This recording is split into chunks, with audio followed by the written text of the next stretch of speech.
A'udzu billahi minasyaitonir rajim. Kuntum khaira ummatin ukhrijat lin-nasi ta'muruna bil ma'ruf wa tanhauna 'anil munkar wa tu'minuna billah.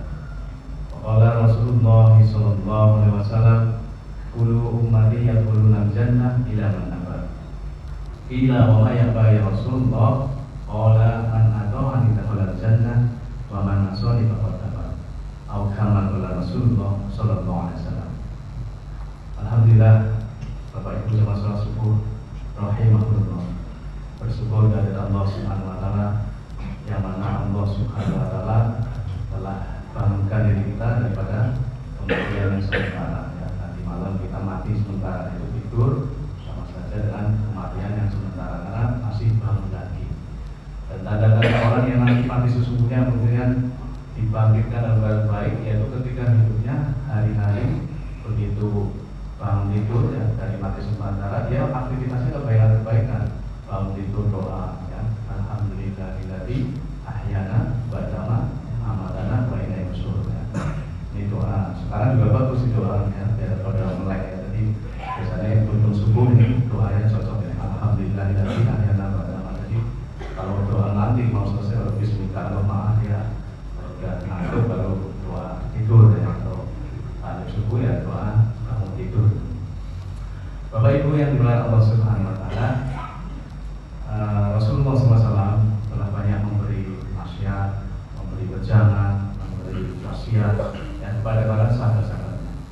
Dan wasiat Rasulullah SAW kepada sahabat sama saja memberi wasiat atau nasihat pada diri kita, karena diri kita tidak berjumpa dengan beliau ya, tidak berjumpa dengan baginda Nabi SAW, maka apa yang diwasiatkan oleh sahabat otomatis ditujukan pada diri kita semua. Pada pagi ini insya Allah saya akan membacakan satu hadis yang berhubungan dengan wasiat Rasulullah SAW kepada Abu Dzar Al-Ghifari ya. Saya bacakan satu hadis yang maknanya dari Abu Dzar radhiyallahu, ia berkata, Rasulullah SAW berwasiat kepadaku dengan 7 hal. Yang pertama, supaya aku mencintai orang-orang miskin dan dekat dengan mereka. Yang kedua, beliau memerintahkan aku agar aku melihat pada orang yang berada di bawahku dan tidak melihat pada orang yang berada di atasku. Yang ketiga, beliau memerintahkan agar aku menyambung silaturahmiku meskipun mereka berlaku kasar kepadaku. Yang keempat, aku dianjurkan agar memperbanyak ucapan la haula wala quwata illa billah, atau tidak ada daya dan upaya kecuali dengan pertolongan Allah. Yang kelima, aku diperintah untuk mengatakan kebenaran meskipun pahit. Yang keenam, beliau berwasiat agar aku tidak takut celaan orang yang mencela dalam berdakwah kepada Allah. Dan yang ketujuh, beliau melarang aku agar tidak meminta-minta sesuatu pun kepada manusia. Jadi nasihat ini ya, walaupun ditujukan pada Abu Dzar Al-Ghifari adalah untuk kita semua. Jadi bagus kalau kita memenuhi atau mengerjakan apa yang diwasiatkan oleh Rasulullah SAW kepada Abu Dzar. Yang pertama yaitu supaya aku mencintai orang-orang miskin dan dekat dengan mereka. Ini perintahnya, kita suruh bergaul dekat ya, mencintai orang-orang miskin. Jadi orang miskin ini bukan orang yang minta-minta ya, minta-minta mesti miskin, bukan ya, seperti di traffic light ya, di jalan orang gejreng-gejreng ya, pakai musik, pakai itu bukan orang miskin. Dia jual kreasi, jual seni misalnya, aku tujuannya menghibur, nah, kamu membayar. Jadi itu yang bicara bukan orang miskin, termasuk misal manusia silver ya, dia itu membuat penampilan seperti itu biar aneh, asik, orang senang ngasih uang ya. Jadi miskin itu bukan dilihat daripada memintanya, atau yang buat sandiwara pakai penampilan, aku mau bekerja pakai pakaian dinas ya, pakai dinasnya bolong-bolong berwarna merah ya, kemudian di jalan apalagi buat pinjem anak kecil atau bayi digendong, disiwitin nangis-nangis, dia main sandiwara ya. Dengan sandiwara itu dia dapat uang.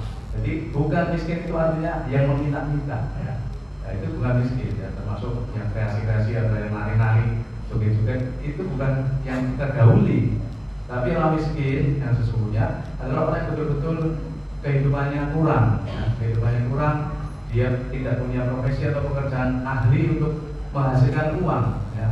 Dan cirinya dia mendapat zakat, ya. Dapat zakat itu orang miskin. Jadi cirinya seperti itulah.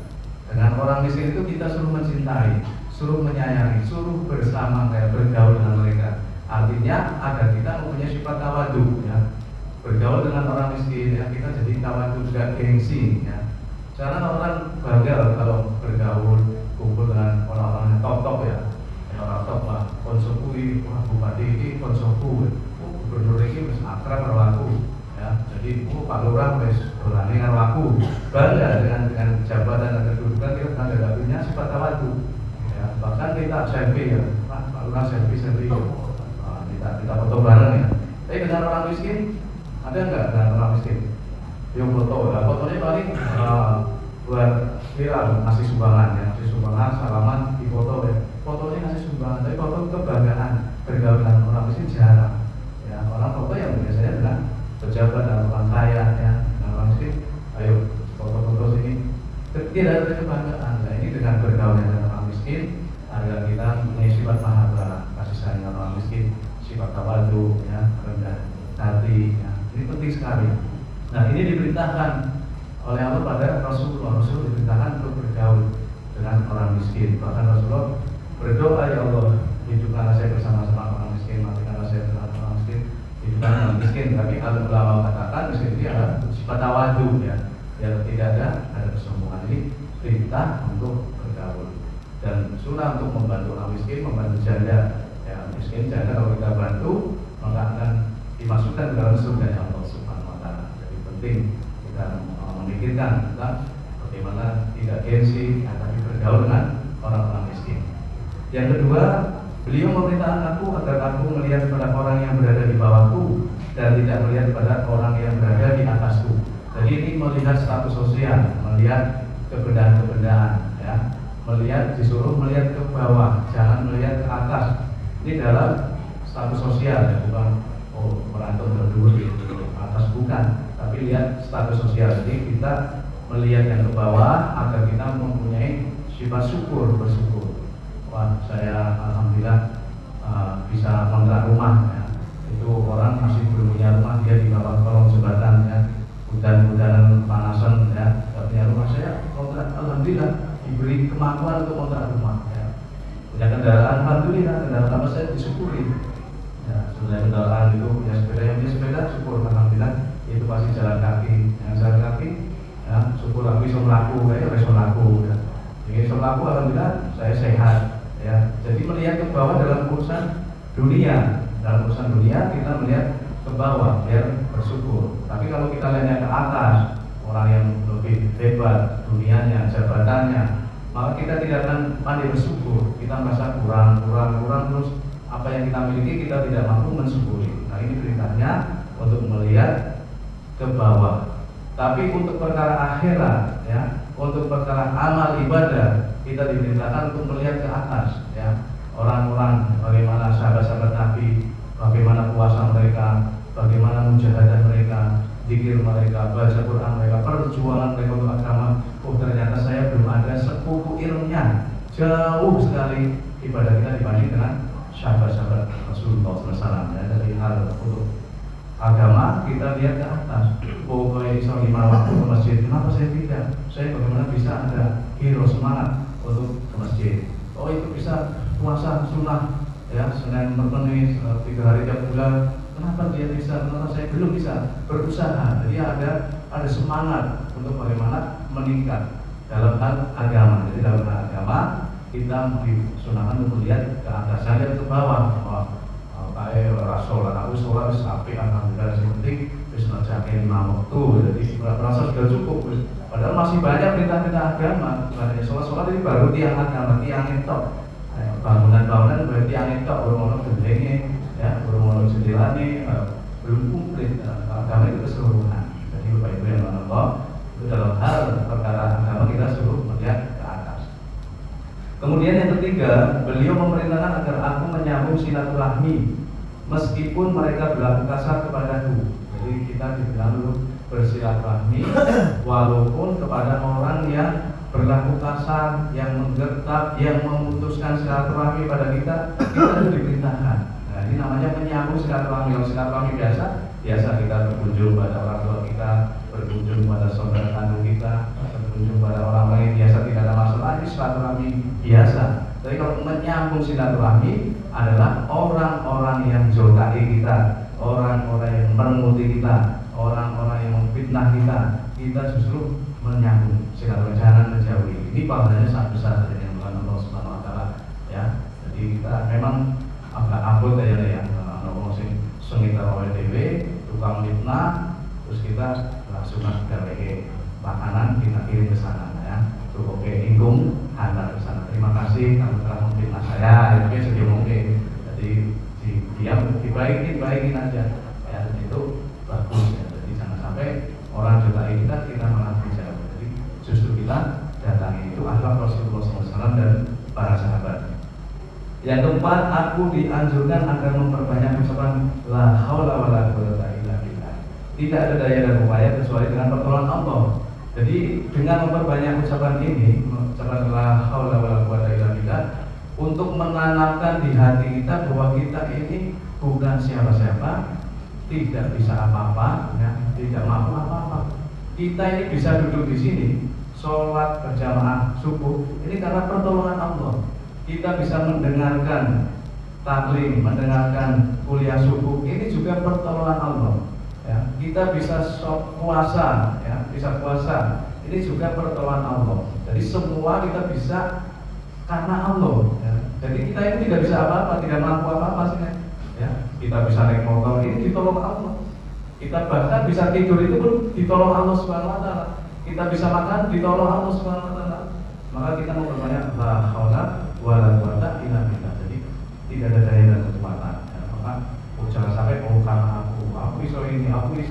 Bukan, kamu ini ditolong oleh Allah. Jadi kita tidak bisa berbuat apa-apa. Kemudian yang kelima, aku diperintahkan untuk mengatakan kebenaran meskipun pahit. Menyampaikan kebenaran meskipun pahit. Pahit itu enak, beresiko, ya, mungkin jadi disengiti, jadi dimusuhi, tapi sampaikan kebenaran, ya. Yang haram sampaikan haram, ya. Yang dilarang sampaikan dilarang, karena kita berat, ya. Ada orang, masya Allah, kita pun, saya sendiri masih berat, sering di jalan, ya. Ada di pinggir jalan namanya, maaf ya, udah mudi ya, paling umur SMP ini, udah pacaran, pangkon-pangkonan di atas motor, ini rasanya gimana ya? Padahal ini kewajiban kita mengingatkan, ya, tapi kita memang saja. Kalau kita mau nyampaikan, dapatnya pahit pasti.